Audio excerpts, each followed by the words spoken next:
Hello! Magandang hapon po ulit sa inyong lahat. So, it's unboxing time. So, mag-unbox na naman tayo guys, no? Pero this time, i-unbox natin ay walang iba kundi ito. RB 3011 series. Yes, may bago na naman tayong paglalaruan. So, ito. Check natin. Actually, meron akong luma nito guys. Ito, meron ako. Ayan o. Ito yung lagi kong pag naglolo ko, ito yung ano ko eh, dami ko. So ayan. Dito kasi sa production, yung gamit kasi namin is RB 1100 AHX2. Pero hindi mo siya pwedeng, pag may gusto kang implement, syempre hindi mo yun pwedeng galawin kasi for production yun, maraming gumagamit nun. So, meron akong isa. So, lahat ng trial, dito ko nilalagay. May gusto kong i-test na script, dito ko nilalagay. Until dumating itong isa. The RB 3011 series. Hindi ko pa alam. Check natin mamaya kung anong diferensya niya, no? Pero check muna natin sa loob kung anong ano niya. Buksan muna natin. Press na press. Mabangong mabango. Okay, tulad ng dati, meron siyang power supply. Lahat naman may power supply. Pag walang power supply ito, naku, babalik ko to. At pwede siyang ilagay sa 1U. 1U, 2U. 2U ata yan. Screw. And jaran! Ito. Manual. Ano bang nakalagay dito? Connect your internet to ETH1 local network PC to ports 2 to 10. Set your computer IP configuration and blah blah blah blah blah. Later magkakaroon tayo ng series how to configure MikroTik. Basic lang. Hindi pa ako masyadong expert dito eh. Pero kahit pa paano naiintindihan natin. So ito ang itsura niya. So yan, paano mapapakita sa inyo? Yan. Oh. Meron siyang screen. Mali. Ano yung screen? Ito. Screen. Then gigabit Ethernet, gigabit port, katulad din sa gigabit. Gigabit na sa lahat. Yun ang pagkakaiba niya doon. Pero kung titingnan nyo, tapos ito may USB na siya, USB 3 na. Matic na yan, sasaksak mo na lang kagad siya. Okay niya. Kung pagkukumpara natin, check nyo. So ito yung pagkakaiba nila. Yung isa is 2011. Yung isa is 3011. Kung mapapansin nyo dito, lapit natin. Micro pa yung USB niya. Dito, yan, USB port na. Tapos pareha silang merong SFP. Tapos ito pa yung isang piece, maliwanag na pagkakaiba niya.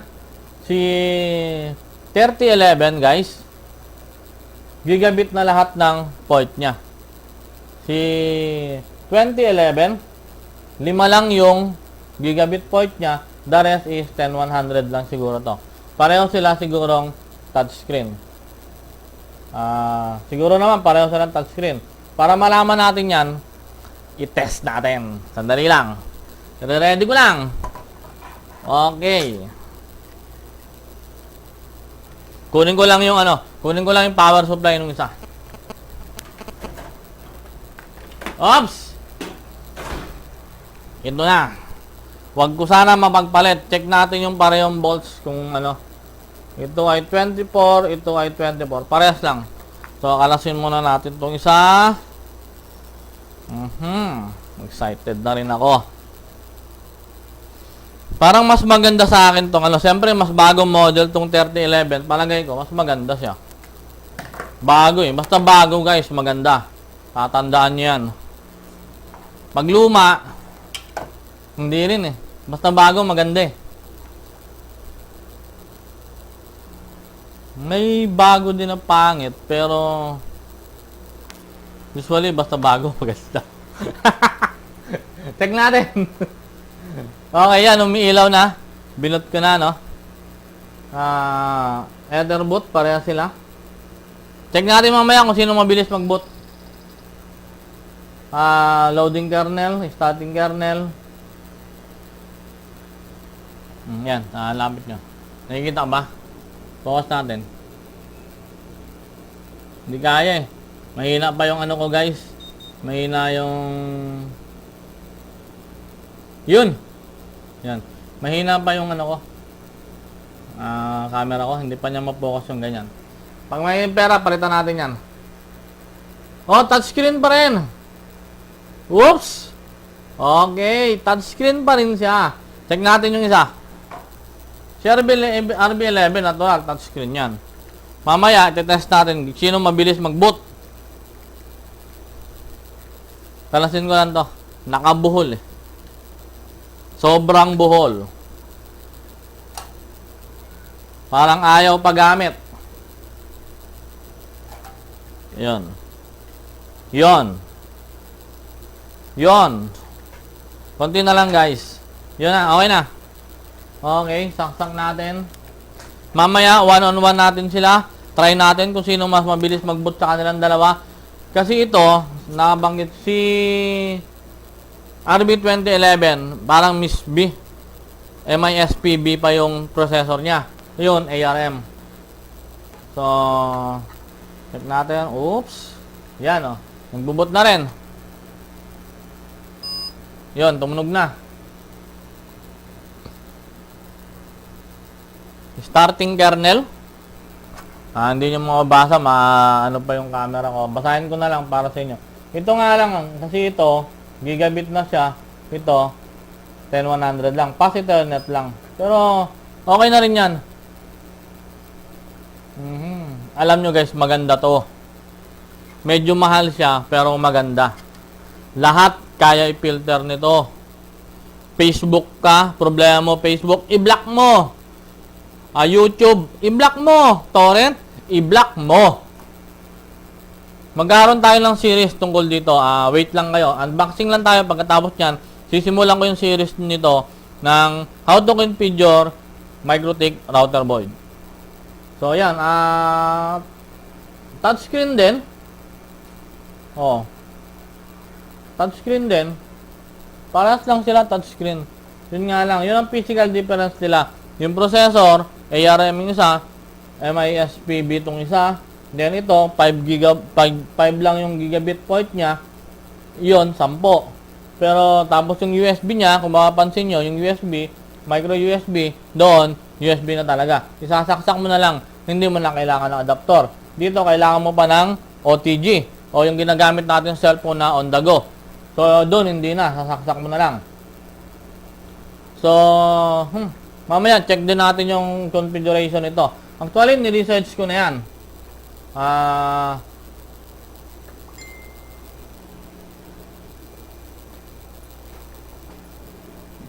Ba't namatay yung isa? Sinecheck ko nito. Parang namatay itong isa. Hindi ko naman siya in-off. Namatay ba? Yun. May ano lang siguro siya. Pag ginagamit ko na. Ayun. Nag-reboot. Etherboot. Mamaya, i-test natin kung sino mas mabilis sa kanilang dalawa mag-boot. Check natin mamaya. Madali lang naman yan. So, try muna natin ngayon guys kung sino yung ano nila, inner comparison nila. Switch lang ako ng screen, no? Yan. So, yan. Itong isa, si RB 2011 UIHRM. Ito naman ay 3011. Ito yung bago. Ito yung luma ko. So, sabi nila, low cost daw to, powered daw, router iOS din. Parehas lang naman sila. Punta tayo sa specs. Dito na magkakatalo yan, guys. Specification. Ayan. Yung architecture niya is MIP SBE. Ito ay ARM 32-bit. Ang CPU niya 8064, ito AR9344. Core count, uy. 2 core na pala si RB3011.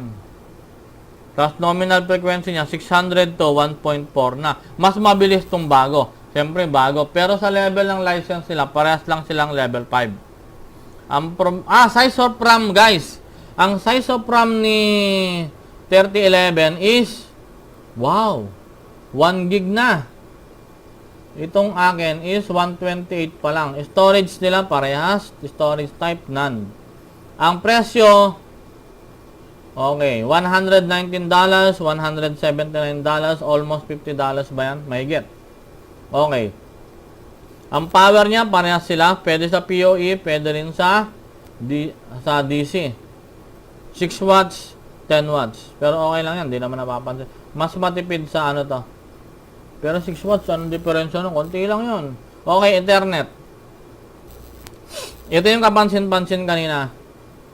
10100 Ethernet port siya. Yun yung sinasabi niyang pass Ethernet. Tapos ito, 10100, 1 gig, yung 5 lang. Pero pagdating kay 3011, lahat ng ano niya, lahat ng ports niya, LAN ports niya is 10, lahat niyan is gigabit na. Ayan, 10, 100, 1000. So, ibig sabihin, gigabit lahat. Sa fiber, parehas lang naman. Dito pa, sa USB, slot nito, USB Type A. Yun pala, yun. USB Type A. Yung isa. Pero, itong isa, yung bago is USB 3. USB 3, mas mabilis na yung, pero bakit ganon? USB current ampere niya is 2. Dito is ampere niya is 1. Parang baligtad. Pero gawa nila yan. Hindi ko na gaano maintindihan yan. Pero ito lang inaano ko, USB 3 na pala siya. Ibig sabihin, pag nag-cache tayo, yung proxy natin, nilagay natin sa USB natin para sa saving, sa cache natin, mas mabilis na siya. Later on, i-discuss natin yan paano ba para ma-save natin yung mga history. So, other details niya, okay lang. Okay na rin. Parehas silang power adapter. So, yun. Siyempre, sabi ko nga sa inyo, pag bago, maganda. Sa Microtik naman, wala naman silang nilalabas na bagong hindi maganda. Pero in reality talaga, guys, basta bago at matino, maganda. Okay, sabi ko nga kanina, titisin natin to kung kung sino mas mabilis sa dalawa. So, papatayin ko ng sabay. Pinatayin natin ng sabay, So, mag-boot. Ito ang 20, guys, ito ang 30. So, titingnan lang naman natin. Ito ay magkano ang presyo nito? Sa taas ay $179. Magkano sa peso yun? Magkano sa peso? Mahina ako sa math. $179 to Philippine peso. 9,000. Ito, 119. 6,000. Bale, meron silang difference ng 3,000. Pero kung sa bago, siyempre, dito na ako sa 3011. Pero meron na kasi kaming ganyan. Meron na akong ganyan. Okay. Yun, sige, try na natin. Para wag na natin patagalin ang review na to. Yun. Sabi ko nga guys, i-test natin kung sino mas mabilis mag-boot sa kanilang dalawa. Si 2011 ba o si 3011. I-test natin yan. So, abangan nyo na. Walang kukurap. Yan, hawak-hawak ko. Yan. I-on ko na siya. 1, 2, 3. Sabay sila nagmilaw. Ayan na. Okay, starting kernel na sa 2011. Ethernet boot pa lang si 3011. Ito sa 2011, ito sa 3011. Okay, loading kernel, starting kernel, starting services na si 2011. Okay. Alam na kung sino mabilis. 2011, mabilis siya mag-boot kesa kay 3011. Pero boot lang naman yun Sa performance, malalaman natin yan later. Pag ginagamit na. Yun. Ito pa lang hanggang ngayon. Ano pa lang, starting kernel. Tagal mo, boy.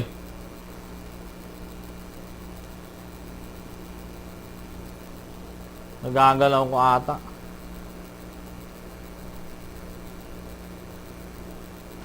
Okay. Oo nga, nagagalaw ko guys. Ulitin natin. Sa likod kasi niyan, meron kasing lock dito. Hindi ko nilock eh. Baka maluwag. Kaya nagagalaw-galaw siya. Kaya hindi siya nagbubot ng maayos. So ulitin natin. Ayan. Nilock ko na. Sa likod kasi niyan, dapat iaano mo yung yung screen. Kaya hindi ko siya nilalak. So ito na, game na uli. So boot speed 2011 versus 3011. Kung sino mabilis sa kanila mag-boot. Okay, hahawakan ko, nangangawit na ako. So 3 2 1. Sabay sila umilaw. Tumunog. Starting kernel na si 2011 guys. Starting kernel, Ethernet boot pa lang si 3011. Starting services na si 2011. Starting kernel pa lang si 3011. Boom! Tapos! Nakaboot na. Nagboot na si 2011. Itong si 3011, hihintayin pa natin kasi starting services pa lang siya. Medyo mabagal siya ng konti. Ayun, sumabay na. Boot na sila pareho. Okay na. Yun. Ang performance, siguro, sabi nila si 3011 daw, si 3011, kaya daw niya 200. 200 simultaneous connection. Kasi si 2011, natest ko pa lang, nasa 100 lang yan. 100 to, basta 100, kayang-kaya niya talaga.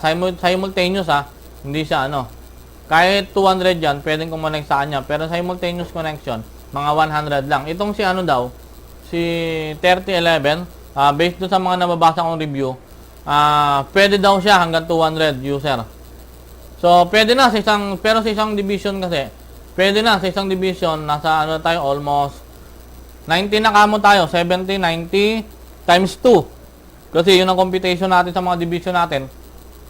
Times 2 lagi tayo, kasi nga, may mga cellphone lahat yan. Kung minsan may cellphone, may laptop, may tablet, so tatlo na. So, ilimit lang natin siya ng 1, 2. 1, 2 tuloy. Ano ba yan? Mga 200. Tama lang. Si 3011, pwede na siya sa division level siguro. Small division, medium division. Pag large division ka, mag-ano ka na lang, RB1100, AXH2, or AHX2 or AHX4. Yun ang bago ngayon, si X4. So, yun, parehas na sila. Medyo mahal nga lang pag bago, pero okay naman. So, yun guys, at least na-test natin ngayon 2 unit. Maraming salamat sa nag-sponsor at nagpairam sa akin itong isa at nagpatest sa akin ng 3011. Maraming salamat sa iyo to kayo, kaibigan. Kung marami ka pang dyan, padala mo sa akin, unbox ko ulit. So, ito. So, pagkatapos nito, siguro sisimulan ko na yung training tuloy. Pinaka-review o pinaka-introduction on how to configure MikroTik router. Kasi marami na nagtatanong sa akin. Actually, kahit di ka naman bumili nito pwede ka naman maggawa ng BM using your old computer. Na luma. Pwede mong gawin yun. Mas maganda pa yun kasi mas malakas yun kesa dito. Nga lang ito, stand alone. Walang patayan to. Yung router namin guys, hindi namin pinapatayan unless magkaroon ng power failure na mamatayan. Pero nagbo-boot naman. Pero sabi ko sa inyo, napakaganda nito. Mura na, maganda pa siya. Maraming mga malalaking company gumagamit ito. Hindi ko na lang babanggitin. Pero tested na po to. So guys, yun na lang. Maraming salamat ulit sa panonood din nyo ng aking review. Hanggang sa muli kong review, mag-aabang pa tayo ng mga gadget at kung kaya naman natin i-unbox unbox natin para po sa ating lahat. So maraming salamat po ulit guys. Thank you.